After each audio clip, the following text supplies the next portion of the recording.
მაგალითების მოგვარება უნდა ისწავლო. საკუთარი თავის მართვა უნდა ისწავლო. ასეთი სკოლა, სადაც სწავლის არც ძირი და არც კენწე რომ წარე არ არის, ყველა მოსწავლის ოცნებაა, რომლის ასრულების შესაძლებლობა თბილისში ახლად გახსნილ ამერიკულ სკოლაში იქნება. სკოლის განსაკუთრებულობა მდგომარეობს იმაში, რომ სწავლების პროცესი სრულიად ნებაყოფლობითია. უფრო მეტიც, სწავლება მოსწავლის მიერ იმართება. აქ ბავშვები თავად დაისახავენ მიზნებს და პრობლემების დამოუკიდებლად გადაჭრას ისწავლიან. ტრადიციული სკოლებისგან განსხვავებით, ამერიკულ სკოლაში არ დაიწერება ნიშნები, არ იქნება საშინაო დავალებები. მასწავლებლების ნაცვლად მოსწავლეებს ეყოლებათ სასწავლო მეგზურები. კურსდამთავრებულს სწავლის გაგრძელება ამერიკაში შეეძლება. მალევე აკრედიტაციის აღიარებისთვის სკოლის მენეჯმენტი საქართველოს განათლების სამინისტროსაც მიმართავს. სკოლა ამ მომენტში არის აკრედიტირებული IALDS აკრედიტაციით, რომელიც არის საერთაშორისო აკრედიტაცია და რომელიც ყველაზე მეტად გავრცელებულია ამერიკაში. და ჩვენს მოსწავლეებს ექნებათ როგორც ამერიკულ სკოლაში გადასვლის საშუალება, თუ იქ გადაცხოვრდნენ ან უნდათ სწავლის გაგრძელება, ასევე ამერიკული უნივერსიტეტებიც მათთვის ღია იქნება. ასე რომ ატესტატის მხრივ მაგ მიმართულებით პრობლემა არ გვექნება.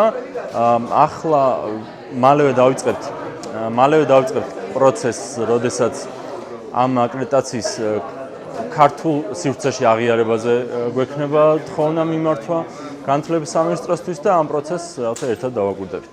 ამერიკული სკოლის კურსდამთავრებული შეგირდი ხდება. მას შემდეგ, რაც ბავშვი თავად აღმოაჩენს საკუთარ თავში რა გამოსდის ყველაზე უკეთ, სკოლა იწყებს ზრუნვას დააკავშიროს მასთან, ვინც ამ საქმეში უკვე წარმატებულია. სწორედ სკოლა ეხმარება ახალგაზრდას თავი მოაწონოს დამქირავებელს და შეგირდად იმუშაოს მის მიერ არჩეულ პროფესიაში.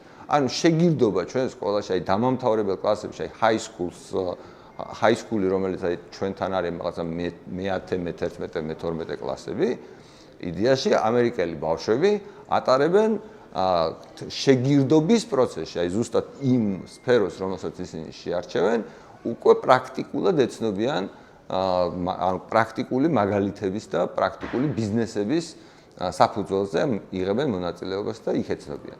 ანუ ფაქტობრივად ჩვენ ბავშვებს თეორიულად ვამზადებთ იმისათვის, რომ აი ეს პროცესი შეძლონ სკოლის დამამთავრებელ წლებში. ჯობია რომ ჩვენმა ბავშვებმა ჩვენ სკოლაში დაუშვან ბევრი შეცდომები, როდესაც ის იაფია, ვიდრე როდესაც ისინი გაიზრდებიან და საკუთარი ფულით უნდა დააფინანსონ საკუთარი შეცდომები. ის რაც ამერიკულ სკოლაში მშობლებს განსაკუთრებით მოსწონთ, ისაა რომ მოსწავლეები ისწავლიან ნამდვილი ცხოვრებისეული პრობლემების დამოუკიდებლად გადაჭრას. წარმატებული მაგალითები კი კიდევ უფრო მეტ მშობელს დაარწმუნებს ანდოს საკუთარი შვილების განათლება ამერიკული სკოლის ადმინისტრაციას.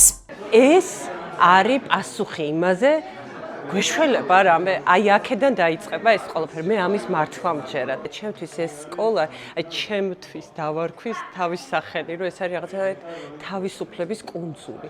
იხსნება, რომელიც გასაქანს მისცემს სხვა ბავშვებსაც, რომლის მშობლებიც ჯერ ვერ მიხვდნენ, არ არის ამ საათ ესეთი ცვლილება განახორციელონ თავიანთ ბავშვებს, მაგრამ მიხვდება ყველა მშობელი მაინც მოწოდებულია იმისკენ, რომ კარგი უნდა თავის შვილის. რა სპეციფიკური მიდგომა ექნებათ ამერიკულ სკოლაში მეგზურებს ბავშვებთან? მთავარი საიდუმლო ბავშვებისთვის საკუთარი თავის რწმენის გაღვივებაა. ჩემი მთავარი მიზანია ის, რომ ნებისმიერი ჩემი მოქმედებით, კითხვით, მათთან დამოკიდებულებით ის თავისუფლება გავუღვიო. და მნიშვნელოვანი ინფორმაციები მივაწოდო, რომ ცნობის მოყვარეობა, რომელიც ბავშვობიდან აქვთ, უფრო და უფრო გაუღვივდეთ და ბევრი ხელსაწყო გქონდეთ, ჩემი დახმარებით, რომ ეგ ცნობის მოყვარეობები დაიკმაყოფილონ. არ გამოგივაში სწავლობ ყველაფერს რა და ეგ არის ძალიან ნებიანი პროცესი და ძალიან სასიამოვნოა რა ჩემთვის ყოველ შემთხვევაში. მე ვთვლი რომ ზუსტად აი ეგ რწმენა უნდა მისცე ბავშვებს რაღაცნაირად და გადასცე რომ თავის რწმენა ქონდეს რომ რაღაც თუ არ იცის რა უნდა აუცილებლად ეცადოს იმდენჯერ ამდენჯერად საჭირო სანამ არ მიაგნებს და რომ მიაგნებს უკვე მე კიდე ერთხელ იცრწმენა რომ ბოლომდე გაიყვანოს ის საქმე რაც აღმოაჩინა რომ სიამოვნებს. ამერიკული სკოლა არის გარემო, სადაც ბავშვებს არაფრის დაზეპირება არ მოუწევთ. პირიქით, ისწავლიან როგორ ისწავლონ, როგორ იპოვონ საკუთარი როლი საზოგადოებაში და როგორ გამოიყენონ ცოდნა რეალურ ცხოვრებაში. და ბოლოს, ამერიკული სკოლის დამთავრების შემდეგ ახალგაზრდას ეცოდინება ყველაზე მნიშვნელოვანი, რომ ადამიანი უმთავრესი ღირებულებაა, ხოლო თავისუფლება პასუხისმგებლობის გარეშე არ არსებობს.